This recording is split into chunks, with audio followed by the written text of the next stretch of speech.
Hello student, I am Shiv Shankar. Today we are discussing a chapter Conservation of Plants and Animals Class 8 topic. तो हमने अभी तक 2 videos इसके बना दिए हैं और आज हम तीसरा वीडियो पढ़ने जा रहे हैं। तो बहुत ही मज़ेदार चैप्टर है। हमने इसके पहले पार्ट बहुत अच्छे से किए हैं। अगर आपने नहीं किए हो तो आई बटन को टैप करके और पहले की वीडियो देख लें। तो चलिए स्टार्ट करते हैं। रिकॉल क्वेश्चन हमने कर लिए थे। हमने कहाँ तक पढ़ लिया था? बायोडाइवर्सिटी पढ़ लिया था, फिर एक्सटिंक्ट, अनडेंजर्ड और लॉस ऑफ बायोडाइवर्सिटी हम पढ़ रहे थे। लॉस ऑफ बायोडाइवर्सिटी में हमने ये पढ़ लिया था पॉपुलेशन इंक्रीज। और अब हम स्टार्ट करेंगे पोल्यूशन से। तो लॉस ऑफ बायोडाइवर्सिटी से हम स्टार्ट कर रहे हैं, ठीक है। ये हमें कराना है पोल्यूशन से स्टार्ट करेंगे। तो लेक्चर स्टार्ट करने से पहले मैं आपको बोल दूं, अगर आपने यूट्यूब चैनल को सब्सक्राइब नहीं किया तो पहले चैनल को सब्सक्राइब कर लें, ताकि आने वाले जितने भी इंपॉर्टेंट वीडियो हैं उनका नोटिफिकेशन आपको मिलता रहे। क्योंकि हम बहुत सारी क्लासेस के अलग अलग वीडियोस बनाते हैं जो आपको आगे वाली क्लासेस में हेल्पफुल होंगे। तो so students, without loss our time we should start. देखो भाई, पोल्यूशन ऑफ एयर। हम लॉस ऑफ बायोडाइवर्सिटी पढ़ रहे हैं, याद रखना, लॉस ऑफ बायोडाइवर्सिटी, ठीक है। आपको याद होगा, पहला वाला वीडियो देखा होगा बायोडाइवर्सिटी, यानी बायोडाइवर्सिटी में लॉस के क्या क्या कारण होते थे। तो उसमें कुछ कारण हमने पहले पढ़ लिया, पोल्यूशन पढ़ रहे हैं। Pollution of air, water and land has long lasting effect on biodiversity and it is very harmful. तो जो पोल्यूशन होता है, पोल्यूशन 3 तरह का होता है और पोल्यूशन का मेन कारण आदमी है, आदमी की वजह से ये होता है, ठीक है। और मेन कारण 3 जो कारण है वो कौन कौन से हैं? एक तो हवा में, एक पानी में और एक जमीन पे। ये किस किस तरीके से होते हैं आपको पता है? हवा में हम प्रदूषण, जो धुआं जो छोड़ रहे हैं, अलग अलग तरह की गैसेस छोड़ रहे हैं गाड़ियों से, कंपनियों से या किसी भी तरीके से, ठीक है। तो वो सारी होता है एयर पोल्यूशन में। वाटर पोल्यूशन, जो हम पानी के अंदर वेस्ट डाल देते हैं, चलते हुए पानी के अंदर हम गंदगी डाल देते हैं, समुद्र में हम गंदगियाँ डाल देते हैं, इंडस्ट्री का कचरा डाल देते हैं और पता नहीं क्या क्या डालते हैं, जिससे समुद्री जीवों को नुकसान होता है। और लैंड, जमीन के अंदर भी हम पता नहीं क्या क्या दबा देते हैं, खोदते हैं, वहाँ पे कचरा दबा देते हैं और फिर ऊपर से डाल देते हैं या फिर खुले में डाल देते हैं, जिससे ज़मीन की उपजाऊ शक्ति कमज़ोर होती है और जिसका परिणाम हमें भुगतना पड़ता है। तो आगे जिसके बहुत हार्मफुल इफेक्ट पैदा होते हैं। और क्लाइमेट चेंज। अब क्लाइमेट चेंज, जो मौसम बदलता है, क्लाइमेट, हमने क्लाइमेट और वेदर पढ़ा था, क्या क्या होता है और उनका डिफरेंस भी समझा था। तो क्लाइमेट चेंज की वजह से देखो, careless human activity over a prolong period of time, ठीक है। परलोंग्ड का मतलब होता है लंबे समय में। परलोंग्ड जो ये शब्द है ये याद कर लेना, इससे वोकैब स्ट्रॉन्ग हो जाती है भाई। और वोकैब स्ट्रॉन्ग होती है तो आपकी इंग्लिश अच्छी हो जाएगी, इंग्लिश अच्छी हो जाएगी तो आप वैसे ही आधी चीज़ों पे आपकी पकड़ मजबूत हो जाएगी, अच्छे से आप समझ सकोगे और समझा सकोगे दूसरे को भी। तो क्लाइमेट चेंज में क्या बोल रहा है? केयरलेस ह्यूमन एक्टिविटी, यानी ऐसी एक्टिविटी जो आदमी ध्यान से नहीं करता, मतलब कुछ भी कर रहा है और लंबे समय तक, ठीक है। Have lead A climate change all across the world, जिसकी वजह से क्लाइमेट में चेंज आते हैं। जैसे वो पेड़ काटता जा रहा है आंख बंद करके, ठीक है, तो उससे जो इफेक्ट पड़ेंगे उनका परिणाम फिर आदमी को भुगतना पड़ेगा। This is also a leading to many natural disaster, इसकी वजह से काफ़ी प्राकृतिक आपदाएं भी आती हैं। प्राकृतिक आपदाएं का क्या मतलब हो गया? जैसे फ्लड माने होता है बाढ़, ड्रोथ माने होता है सूखा, साइक्लोन जो समुद्र के पानी का जो वो बनता है ना, बवंडर सा, वो होता है। साइक्लोन भी 2 टाइप के होते हैं, एक हरिकेन और एक साइक्लोन, जिनके बारे में आप ज्योग्राफी में पढ़ोगे या पढ़ चुके होगे, ठीक है। नहीं तो हम भी कराएंगे ज्योग्राफी, जब मैं कराऊंगा तो आपको ये चीज़ें क्लियर करूंगा। All those plants and animal species that are able to adjust to these changes survive and other disappear over time. और इन आपदाओं की वजह से जानवर और पेड़ पौधे लंबे समय तक एडजस्ट नहीं कर पाते और क्या हो जाते हैं, धीरे धीरे वो खो जाते हैं। खो कैसे जाते हैं? कोई डिजास्टर के मारे हो जाते हैं, वो अपने आप को बचा नहीं पाते। पेड़ पौधे हैं वो कोई मतलब साइक्लोन या किसी भी वजह से वो ख़त्म हो जाते हैं और उनकी प्रजातियां खतरे में आ जाती हैं। तो ये होता है हमारा बायोडाइवर्सिटी लॉस 2 तरीके से, एक तो पोल्यूशन में, एक क्लाइमेट चेंज में। एक किलिंग ऑफ एनिमल, जानवरों को मार देना। अब तुम सोचोगे भाई जानवरों को क्यों मारेंगे, हम पागल थोड़ी हैं। अरे बहुत आदमी हैं जो अलग अलग रीज़न के लिए जानवरों को मार देते हैं। तो देखो क्या क्या रीज़न है। People kill many species of animal for meet. अब जो मांसाहारी आदमी है ना, उनको मांस भी अलग अलग तरह की जानवरों का चाहिए होता है, ठीक है। बाजार में पोल्ट्री फॉर्म है तो उसका मीट अच्छा नहीं लगता, तो जंगली जानवर को पकड़ के खा जाते हैं। तो ऐसे मतलब ये गलत एक्टिविटी है, ऐसा नहीं करना चाहिए। ठीक है, एंड अदर बॉडी पार्ट्स, और दूसरे बॉडी पार्ट्स से। देखो मीट के बारे में मैं एक कहूँगा, अगर आप विद्यार्थी हो, स्टूडेंट हो, तो मीट आपको नहीं खाना चाहिए। कारण कारण सीधा सा है, मीट होता है हैवी मील। क्या होता है? हैवी। और भारी भोजन करने से दिमाग गधों जैसा हो जाता है और काम करना बंद कर देता है, या फिर मैं कहूँ कि आपका दिमाग कम काम करेगा। ठीक है, तो इसलिए मैं आपको सजेस्ट करूंगा कि आप मीट नहीं खाएं, क्योंकि अभी धरती पे खाने के लिए बहुत सारी चीज़ें हैं, अनाज है, दूध है, आप बहुत सारी चीज़ें खा सकते हो, फल फ्रूट है। तो मीट ना खाएं, पढ़ने वाले विद्यार्थियों के लिए स्पेशली है। आप एक्सरसाइज करते हैं या पहलवान है तो एक अलग बात है, ठीक है, नहीं तो आप ना खाएं। पढ़ाई का काम कर रहे हैं, दिमाग का काम कर रहे हैं, तो अच्छा रहेगा आपके लिए। फिर देखिए, बोल रहा था biggest problem face by forest reserve. अब जो सबसे बड़ी समस्या है और जंगल जिसे सहन कर रहे हैं वो है इलीगल हंटिंग ऑफ एनिमल। जानवरों को इलीगल तरीके से मार देना। अब इलीगल और लीगल क्या होता है? देखो, जानवर, गवर्नमेंट ने कुछ चीज़ें लीगल कर रखी है भाई, आप अपनी मुर्गियों को मारो, काटो और बेच दो, कोई दिक्कत नहीं। आप अपने गाय को सॉरी वेरी वेरी सॉरी, बकरी को काटो बेचो, ठीक है, सूअर को काटो बेचो। ऐसे बहुत सारे जानवरों के लिए गवर्नमेंट ने अलाउ कर रखा है कि भाई आप इनको मारो और बेचो, कोई दिक्कत नहीं है, ठीक है। और लेकिन कुछ जानवरों को गवर्नमेंट ने प्रोटेक्ट किया हुआ है कि भाई आप इनको नहीं मारोगे, क्योंकि इनकी जो जाति है वो खत्म होने वाली है। तो लोग जब उनका शिकार करते हैं तो हम उसे बोलते हैं illegal hunting of animal. Illegal यानी गलत तरीके से जानवरों का शिकार करना। Illegal hunting of A animal is called poaching. Poaching बोलते हैं उसको। पोचिंग का मतलब हो गया अवैध शिकार। अवैध का मतलब हो गया जो वैध नहीं हो। वैध मतलब गवर्नमेंट की नज़र में जो सही नहीं हो, गलत हो, उसे अवैध बोलते हैं। Poaching is a big threat to wild life. अब ये जंगली जानवरों के लिए बहुत ही खतरनाक है, ठीक है। कैसे? मैनी एनिमल्स इन फॉरेस्ट, काफ़ी जानवर जंगल में, reserve as being illegally hunted for various reason. अब उनको अलग अलग कारणों के लिए उनका शिकार किया जाता है। Some of main source of poaching of animal are, जिनमें से कुछ कारण आपको दिए हुए हैं। क्या क्या? पहला देखो, body part of many animals like tusk of elephant. अब एलिफेंट का जो बड़े वाला दांत होता है ना, बाहर को जो निकला हुआ होता है, उसको बोलते हैं tusk. And shell of turtle, और टर्टल की जो ऊपर का कवच होता है वो, are very valuable and are used in making expensive item. इन्हें महंगी चीज़ें बनाने में यूज़ किया जाता है, ठीक है, और बहुत ही वैल्यूएबल माना जाता है। तो इसलिए इनका अवैध शिकार करके और इनकी ये चीज़ें निकाल ली जाती हैं। फिर body part of some animals like Indian rhino and tiger are used in certain medicines.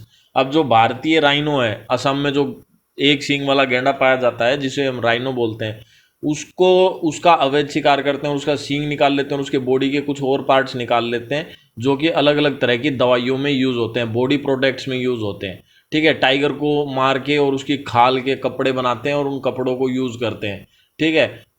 अजीब सा शौक है लेकिन बहुत महंगा शौक है, तो लोग इसलिए इसकी हंटिंग करके और उनको बेच देते हैं।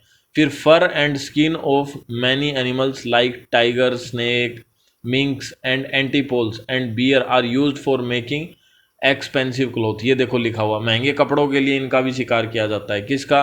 टाइगर का, स्नेक का, मिंक्स का, एंटीपोल्स का, बियर का, ठीक है। तो ये बड़े अजीब से शौक लोगों ने पाल रखे हैं और बहुत ही खतरनाक शौक है, जिससे हमारे को भी हमारे नेचर को भी हार्म होता है और हमारे को भी इसका नुकसान झेलना पड़ेगा, जैसे ड्रोथ हमने बताया था।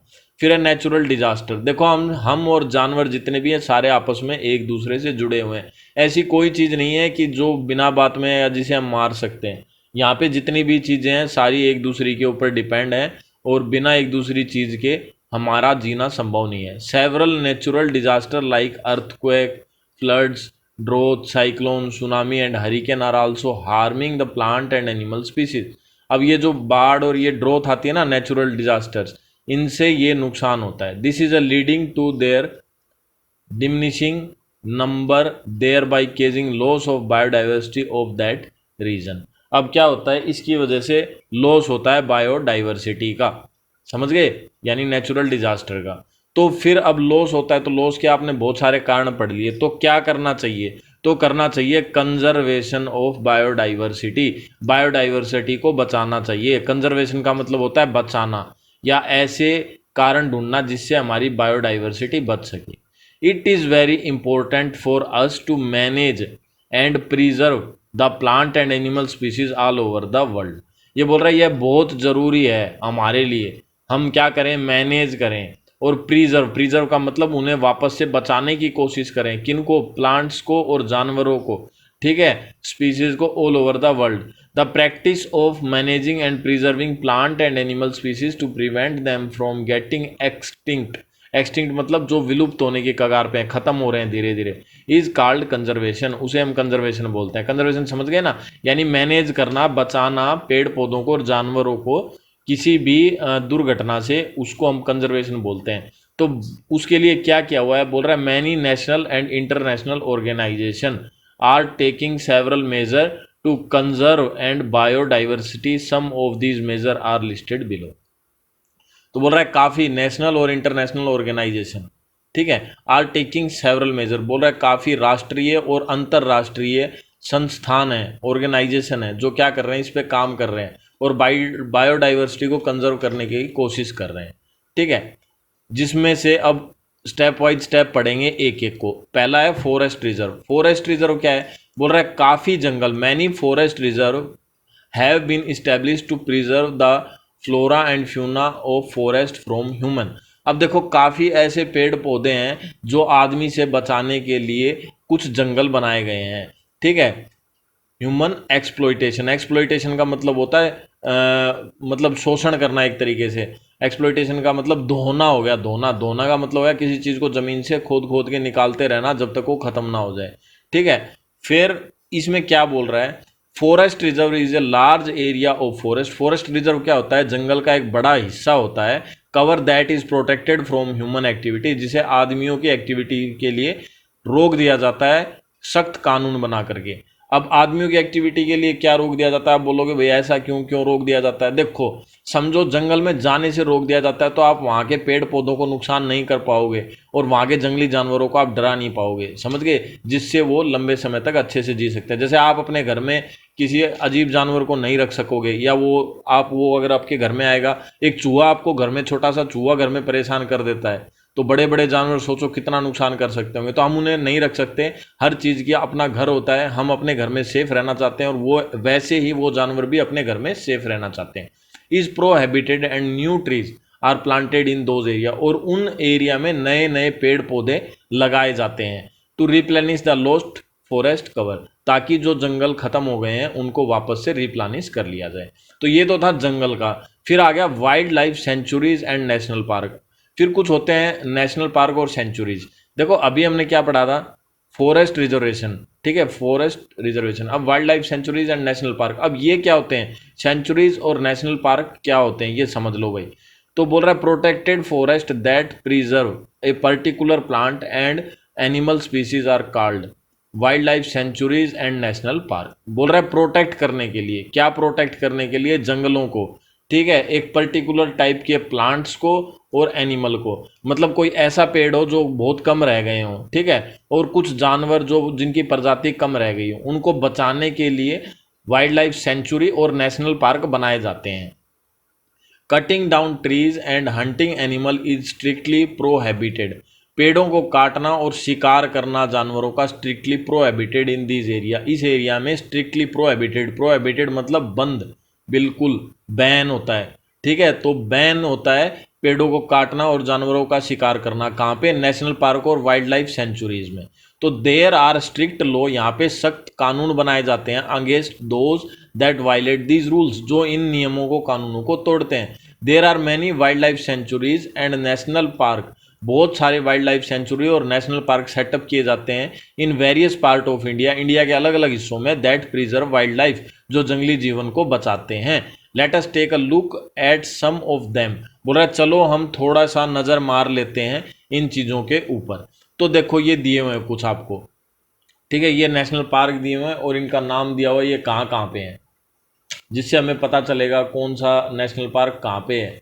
और इनको और अच्छे से समझने के लिए, ठीक है, देखो जैसे बंधावगढ़ नेशनल पार्क, ये किसके लिए है, टाइगर के लिए, और ये मध्य प्रदेश में। तो इनको और अच्छे से याद करने के लिए आप इनको मैप में याद करो, ये मैप दिया हुआ है, ठीक है। तो जैसे सबसे पहले जम्मू कश्मीर में, तो जो आपने पीछे टेबल देखी है उसमें देखना आप, तो टेबल में क्या है, एक लाल हिरण होता है, ठीक है, जिसे कश्मीरी क्या बोलते हैं, एक लाल हिरण होता है जिसे हम बोलते हैं डिच गेम, ठीक है। Ditch game wild life century यहाँ पे है कश्मीर में। कौन सी है? Dutch game, DACHI। पीछे जाके देख, मैं दिखा देता हूँ आपको जम्मू कश्मीर में कौन सी है। ये रहा जम्मू कश्मीर हमारा, ये रहा, ठीक है। इसको बोलते हैं कश्मीरी स्टैग। जो उसमें हिरण होता है ना, ये एक लाल हिरण होता है, लाल हिरण, ठीक है। ये कहाँ पे पाया जाता है? जम्मू और कश्मीर में। समझ गए? जम्मू कश्मीर में कौन सा हिरण पाया जाता है? कश्मीरी स्टैग, ठीक है। लाल हिरण हिंदी में बोलते हैं इसको। फिर आ गया हमारा उत्तराखंड। तो उत्तराखंड टाइगर रिजर्व के लिए फेमस है। किसके लिए? टाइगर रिजर्व के लिए उत्तराखंड। तो इसमें भी दो हैं उत्तराखंड में, तो मैं आपको बता देता हूँ कौन सा है। ये रहा उत्तराखंड हमारा, ठीक है, टाइगर के लिए। और नाम क्या है? कॉर्बेट नेशनल पार्क, ठीक है। ये याद रखना, कॉर्बेट नेशनल पार्क कहाँ पे है? उत्तराखंड में, ठीक है। कॉर्बेट नेशनल पार्क कहाँ पे है? उत्तराखंड में। फिर आएगा हमारा राजस्थान का नंबर। तो राजस्थान में है ये रहा, ये भरतपुर राजस्थान में है हमारा, ठीक है। और ये कहाँ पे है? कैलिडियो गाना बर्ड सेंचुरी, और ये पक्षियों के लिए है, ठीक है। कौन सा है? राजस्थान में। राजस्थान किधर है आपको पता होगा ना मैप में, ये रहा हमारा राजस्थान, ठीक है। और इसमें कौन सा है? बर्ड्स के लिए। सो किसके लिए है? बर्ड्स के लिए, ठीक है। और कौन सा है? कोलेडियो गाना बर्ड सेंचुरीज, ठीक है। फिर आता है हमारा मध्य प्रदेश। मध्य प्रदेश में भी कौन सा है? टाइगर, टाइगर के लिए रिजर्व है। और ये एशियन लोयन के लिए, गुजरात में एशियन लोयन और मध्य प्रदेश में टाइगर। अब मध्य प्रदेश में कौन सा टाइगर रिजर्व और गुजरात में कौन सा एशियाटिक लोयन है वो देख लो। ये रहा मध्य प्रदेश। मध्य प्रदेश में कौन सा है टाइगर का? Kanha national park. Kanha national park कहाँ पे है? मध्य प्रदेश में। ये याद रखना, आपको ये याद करने हैं, ठीक है। और वो दूसरा कौन सा था? गुजरात। गुजरात में कौन सा था? ये रहा एशियाटिक लोयन। एशियाटिक लोयन कहाँ पे है? गिर के जंगलों में, गिर फॉरेस्ट, ठीक है। फिर इसके बाद जो हमारा रह गया वो है आसाम। आसाम में कौन सा है? एक सींग वाला हिरण, ठीक है। काजीरंगा वाइल्ड लाइफ सेंचुरी कहाँ पे है? काजीरंगा, काजीरंग ये sorry, Kaziranga wild life century. तो ये अपना असम देख लो कहाँ पे है, ये रहा, ये रहा हमारा असम, ठीक है। ये सारा असम है। और यहाँ पे कौन सा है अपना, किस चीज़ के लिए है असम का? काजीरंगा एक सींग वाले वन हॉर्न राइनो के लिए, ठीक है। एक सींग वाले हिरण के लिए है काजीरंगा। फिर इसके बाद आता है हमारा कर्नाटका और केरल। कर्नाटक और केरल में क्या क्या होंगे देखो भाई। कर्नाटक और केरल का और रह गया हमारा, ये रहा कर्नाटक। ये रहा कर्नाटक। कर्नाटक का है टाइगर के लिए कौन सा? बांदीपुर नेशनल पार्क, ठीक है। और केरल के लिए ये रहा, यहाँ पे कौन सा है? Asian elephant, Pariyar wild life century, ठीक है। Pariyar wild life century. तो कर्नाटक और मध्य प्रदेश, सॉरी, कर्नाटक और केरल के लिए ये आ गए हम नीचे। ये रहा कर्नाटक और केरल, ठीक है। ये कर्नाटक हो गया और ये केरल। कर्नाटक किस लिए था? टाइगर के लिए, ठीक है। और केरल किस लिए था? उसके लिए एशियाटिक एलिफेंट के लिए, ठीक है ना, हाथी के लिए। और इसमें कौन सा था? देखो ये रहा, ये निशान, ये रहा, ये किसके लिए था? केरला के लिए, परियार वाइल्ड लाइफ सेंचुरीज, ठीक है। और कर्नाटका के लिए क्या था? कर्नाटका का टाइगर के लिए था ना, और क्या नाम था उसका? बांदीपुर था शायद। ये रहा हमारा कर्नाटका। कर्नाटका था बांदीपुर नेशनल पार्क, ठीक है ना, बांदीपुर नेशनल पार्क। ये यहाँ पे आएगा हमारा बांदीपुर नेशनल पार्क,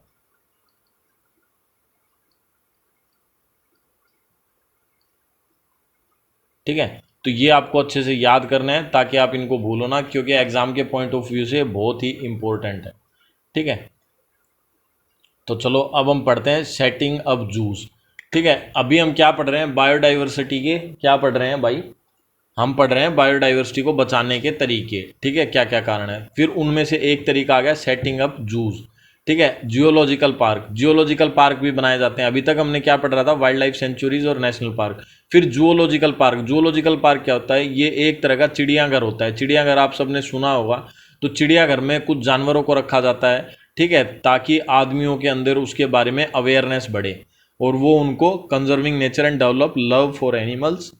और कुछ ब्रीडिंग के लिए, ब्रीडिंग क्या होती है, ब्रीडिंग होती है कि भाई दो पक्षियों को पास में रखा जाए, नर और मादा को, मेल और फीमेल को पास में रखा जाए ताकि वो अपने बच्चे पैदा कर सकें। इससे क्या होगा, इससे उनकी प्रजाति विलुप्त नहीं होगी। एक्सटिंक्ट जो हमने पढ़ा था, ठीक है, तो इनकी प्रजाति क्या होगी, वापस से बढ़ जाएगी। इसलिए जू पार्क बनाए जाते हैं। फिर बोटनिकल गार्डन्स का क्या मतलब होता है, बोटनिकल गार्डन्स बनाए जाते हैं पेड़ पौधों के लिए। ये भी एक तरह का जू ही होता है, ठीक है, लेकिन यहाँ पे पेड़ पौधे होते हैं हर अलग अलग तरह के। Most botanical garden also reserve for seed banks, और इसमें बहुत सारे तो सीड बैंक होते हैं। इनमें इस तरह के बीजों को सेव रखा जाता है ताकि कुछ भी हो जाए वो लंबे समय तक बचे रहें। यानी अगर आगे कोई दुर्घटना होती है तो वहाँ से बीज लेकर दोबारा से स्थिति को संभाला जा सके। ये एक आपको एक इन्फॉर्मेशन दे रखी है। Q garden in England UK में जो biggest collection of living plant है, मतलब जहाँ पे सबसे ज़्यादा लिविंग प्लांट्स, जिंदा प्लांट्स हैं, और वो कलेक्शन है, ठीक है। इट इज़ फाउंडेड इन 1840, यह 1840 में पाया गया था। It has more than 30,000 different species. यहाँ पे 30,000 से अलग अलग तरह के पेड़ों की प्रजातियाँ हैं, ठीक है। तो फिर आ गया हमारा नेक्स्ट, किसको बचाने के लिए, इन्वायरमेंट को बचाने के लिए। तो बोल रहा है रिसाइकलिंग पेपर यूज करो।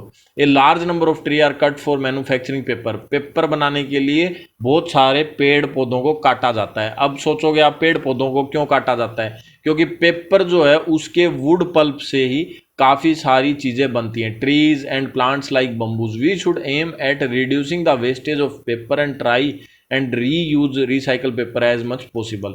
तो फिर पेड़ कम कटें, उसके लिए हमें क्या करना चाहिए, हमें रिड्यूस करना चाहिए पेपर का ज़्यादा यूज़, ठीक है। तो पेपर का ज़्यादा यूज़ हमें रिड्यूस करना चाहिए, और हमें इस तरह के पेपर्स का यूज़ करना चाहिए जो रिसाइकल टाइप के पेपर हो। जैसे हम मैथ के पेपर की प्रैक्टिस कर रहे हैं तो हम रिसाइकल पेपर की नोटबुक में प्रैक्टिस कर सकते हैं, ठीक है। फिर बोल रहा है waste paper can be easily use to manufacturing product like tissue paper. फिर बोल रहा है वेस्ट पेपर को आसानी से यूज किया जा सकता है manufacturing product like tissue paper बनाने के लिए, या फिर राइटिंग पेपर बनाने के लिए। Paper for packaging like cartoons, और इस तरह के पेपर बनाने के लिए जिनसे मतलब कार्टून की पैकेजिंग हो सके, paper bags etcetera. This can be easily done by the process of recycling. तो इसको हम रिसाइकलिंग का प्रोसेस कहते हैं, समझ गए। ये बोल रहा है जो सही चीज़ें होती है ना, उसको वापस से रीयूज में कैसे लाया जाए। जैसे अच्छी कॉपी है और आपने उसको यूज़ कर लिया, अब उसको वापस से रिसाइकल करके नए पेज बनाए जाएंगे और नए पेजों पे आप वापस से काम कर सकते हो, ठीक है। तो उन पेजों में क्या क्या चीज़ें बन सकती हैं उसके बारे में ये बताया था।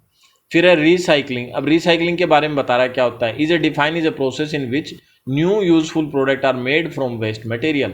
अब जो नया प्रोडक्ट होता है जिसे यूज़ कर लेते हैं तो उसको वो वेस्ट हो जाता है, उस वेस्ट को हम दोबारा से यूज़ करने लायक बना लें, उसको हम रिसाइकल बोलते हैं। तो रिसाइकल के लिए 3R का बहुत ज़्यादा प्रचलन है, इसे याद कर लेना। 3R का क्या मतलब है, ऐसा क्वेश्चन आ सकता है। What is the meaning of 3Rs, ठीक है। तो 3Rs का क्या मतलब होता है, तो 3Rs का मतलब होता है reduce, reuse and recycle. Reduce मतलब ऐसी चीज़ें जो पेड़ों को काट कर बनाई जाती हैं उनको, उनका यूज़ जो है बहुत कम किया जाए, उसे हम बोलते हैं रिड्यूस। फिर रीयूज मतलब अगर कोई चीज़ 2 बार 3 बार 4 बार आप यूज़ कर सकते हो तो उसे करते रहो। जैसे प्लास्टिक की बोतल है और आपने खरीद ली, तो ऐसा नहीं है कि भाई एक बोतल खरीद ली अब दूसरी फिर खरीद लो। या अगर एक से आपका काम चल रहा है तो प्लास्टिक की दूसरी बोतलें मत खरीदो, क्योंकि वो इन्वायरमेंट में लंबे समय के अंदर गलता है। फिर रिसाइकल अगर किसी चीज़ का हो सकता है तो आप उसको रिसाइकल करके यूज़ कर सकते हो। In mind as much as we can use while product in everyday life, जिसे हम अपने रोज के जीवन में यूज़ करते हैं। अब बोल रहा है ऑर्गेनाइजेशन इन्वॉल्व इन कंजर्वेशन। अब कुछ ऑर्गेनाइजेशन है जो इन्वॉल्व है किसमें, कंजर्वेशन में। तो कंजर्वेशन क्या होता है भाई, कंजर्वेशन हमने पढ़ा चीज़ों को बचाने के लिए। अब ऑर्गेनाइजेशन कौन कौन से इन्वॉल्व हैं वो समझते हैं। Several government and non government organisation at international, national and local level. International हो गया पूरे वर्ल्ड में, नेशनल हो गया हमारे भारत देश में जैसे, ठीक है। तो चाइना में करेगा, भारत में करेगा, वो नेशनल लेवल हो गया। और लोकल लेवल कैसे हो गया, जैसे हरियाणा, राजस्थान, पंजाब, गुजरात, सब हर जगह की, केरल, कर्नाटक, असम, बंगाल, हर जगह की, बिहार, मतलब ऐसा मत सोचना मैंने कोई नाम नहीं लिया क्योंकि जितने नाम थे मैंने कुछ ले दिए मेन मेन। ठीक है, तो ऐसे हर जगह की लोकल गवर्नमेंट भी जो वहाँ की गवर्नमेंट या वहाँ के लोकल ऑर्गेनाइजेशन अपने पेड़ पौधों और अपने जानवरों को बचाने के लिए जो प्रयोग करते हैं उसको भी हम इसके अंदर काउंट करते हैं। Are involve deeply into organisation awareness programme to protect wild life and forest. अब ये क्या करते हैं, ये लोगों को ज़्यादा गहराई से चीज़ें समझ में आ जाएं, इसलिए क्या करते हैं, अलग अलग तरह के प्रोग्राम का तैयारी करते हैं। ठीक है, जिससे लोग समझ जाएं। तो वो ऑर्गेनाइजेशन के नाम क्या क्या है, तो देखो एक ऑर्गेनाइजेशन है the international union for conservation of nature, इसका शॉर्ट फॉर्म है IUCN। तो ये कंजर्वेशन ऑर्गेनाइजेशन है involve in checking the conservation status of plant and animal species across the world. पूरे वर्ल्ड में ये पेड़ पौधों की और जानवरों की जो स्थिति है उसका जायजा लेता रहता है, ये समझता रहता है कितने जानवर हैं, कितने मतलब पेड़ पौधे हैं जिन्हें बचाना चाहिए। फिर IUCN takes out a list of species, यह एक लिस्ट बनाता है दैट आर अंडर थ्रेट, जो खतरे में होती हैं चीजें उनकी।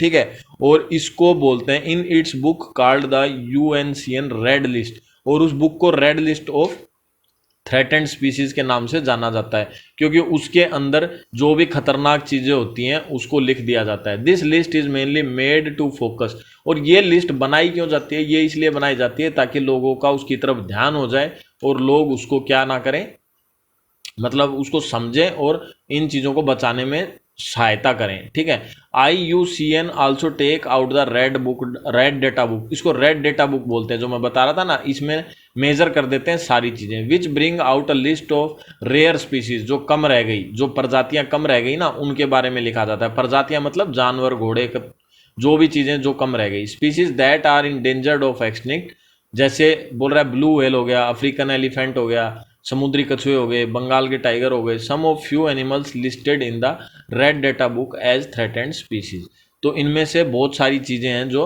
रेड डेटा बुक में और थ्रेटेंड स्पीसीज में काउंट करी जाती है। In India some non governmental organisation, India में भी कुछ NGOs हैं। NGO का मतलब होता है नॉन गवर्नमेंट ऑर्गेनाइजेशन, जो सरकारी नहीं होते, मतलब किसी ने अपनी संस्था बना ली लेकिन वह सरकारी नहीं है। Are also helping the government in their conservation efforts.